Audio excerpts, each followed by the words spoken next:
एक बार एक शिकारी था। वह जंगल में जाता और रोज शिकार करके लाता।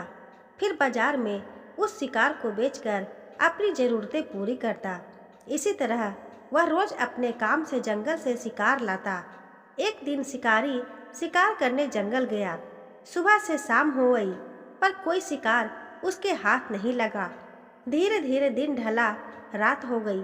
शिकारी एक पेड़ पर चढ़कर शिकार का इंतजार करने लगा। कुदरत का करिश्मा, उस रात घनघोर काले बादल आए और बरसने लगे। शिकारी पेड़ पर चढ़कर बैठ गया। वह ठंड से कांप रहा था। उसके कांपने से उस पेड़ की टहनियाँ हिलने लगी। उन टहनियों के हिलने से उस टहनी पर लगे पत्ते टूटकर हवा से बिखरने लगे। कमाल की बात तब हुई कि वहाँ एक भग्नावस्था में मंदिर था। उस मंदिर की छत टूटी हुई थी। उस मंदिर में एक शिवलिंग था। जैसे वह शिकारी हिलता तो पेड़ के पत्ते टूटकर हवा में बिखरते रहे। हवा उन पत्तों को उड़ाकर उस शिवलिंग पर गिराने लगी। अब उस शिवलिंग पर धीरे धीरे बेलपत्रों की ढेरी लगने लगी।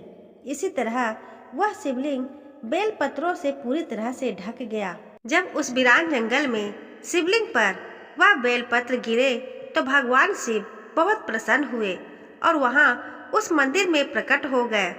उन्होंने देखा कि शिवलिंग पर बेलपत्र चढ़ाने वाला वह शिकारी पेड़ पर बैठा है। शिव ने उस शिकारी को आवाज लगाई। शिव कहने लगे, अरे भाई, कौन हो तुम? पेड़ पर क्यों बैठे हो? अपने घर क्यों नहीं गए? इतनी भारी बरसात हो रही है, तुम बरसात में भीग गए हो, बीमार पड़ सकते हो। तब उस शिकारी ने शिव जी को देखा, पर पहचान नहीं पाया, क्योंकि शिव जी बूढ़े ब्राह्मण के रूप में पधारे थे। उस शिकारी ने कहा, हाँ, भारी बरसात हो रही है और मुझे ठंड भी बहुत लग रही है। इस ठंड की वजह से मेरा शरीर थर थर काँप रहा है। लगता है मुझे बुखार हो गया है, पर क्या करूं? घर में मेरे बीवी बच्चे भूखे बैठे होंगे। वह सब मेरे लौट आने का इंतजार कर रहे होंगे, क्योंकि आज सुबह से मैं यहाँ बैठा हूँ। पर लगता है आज मेरी किस्मत बहुत खराब चल रही है। जो सुबह से रात हो गई, पर कोई शिकार मुझे नहीं मिला। शिव जी उस शिकारी की बातें सुनकर हंस पड़े। शिव जी ने कहा, कहो, मैं तुम्हारी क्या सेवा करूं? मेरे पास बहुत सारा धन है। तुम चाहो तो वह मुझसे ले जाओ और अपने परिवार की भूख मिटाओ। शिकारी को लगा कि यह बाबा पगला गए हैं, इसीलिए तो ऐसी बहकी बहकी बातें कर रहे हैं। कहाँ यह बूढ़े बाबा? इनको तो तन पर पूरे कपड़े भी नहीं, कहाँ से इतना धन देंगे? वह बोला, आपका धन्यवाद बाबा, आपने मेरा मन रखने के लिए इतनी बड़ी बात कह दी। शिव जी उस शिकारी के मन को पढ़ रहे थे और मंद मंद मुस्कुरा रहे थे। शिव जी बोले, नहीं बालक, ये लो, मेरे पास एक पोटली है। इसमें इतना धन है कि तुम सारी जिंदगी बैठकर खा सकते हो। उस शिकारी को लगा सब मजाक चल रहा है। वह बोला, क्या बाबा, यह पोटली तो बहुत भारी नजर आ रही है, इसमें पत्थर तो नहीं भरे हुए हैं? शिव जी ने मुस्कुराते हुए कहा, तो तुम खुद ही इसे खोल कर देख लो। शिकारी ने तुरंत उस पोटली को शिव जी के हाथ से पकड़ लिया और उस पोटली को खोलने लगा। उसने पोटली को खोला तो हैरान रह गया।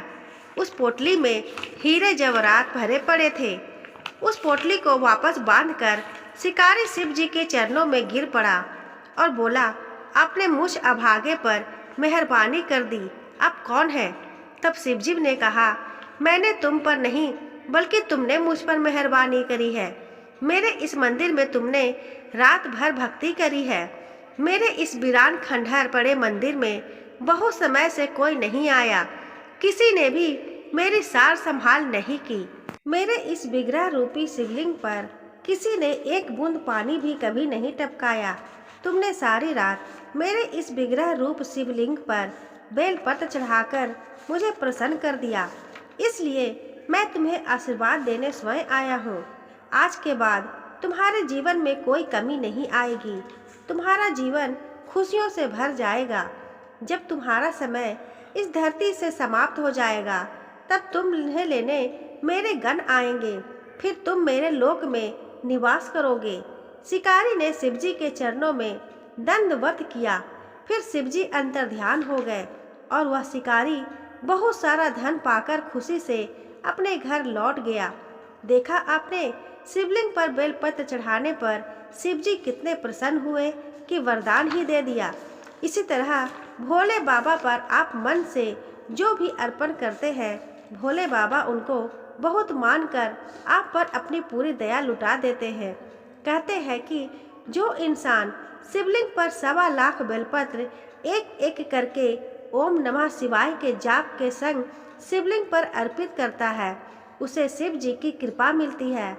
एक शिव जी ही है सभी देवों में से जो थोड़ी सी भक्ति में मन से या अनजाने में भी कर दो तो बहुत जल्दी प्रसन्न हो जाते हैं, अपना सब कुछ भक्त पर न्यौछावर कर देते हैं। इसीलिए तो शिव जी को हम सब प्यार से भोले बाबा कहते हैं। दोस्तों, आपको ये कहानी कैसी लगी हमें कमेंट करके ज़रूर बताइएगा। कहानी पसंद आई हो तो वीडियो को लाइक करें, शेयर करें और चैनल को अभी तक सब्सक्राइब ना किया हो तो इसी तरह की और कहानियाँ सुनने के लिए सब्सक्राइब जरूर करें। धन्यवाद।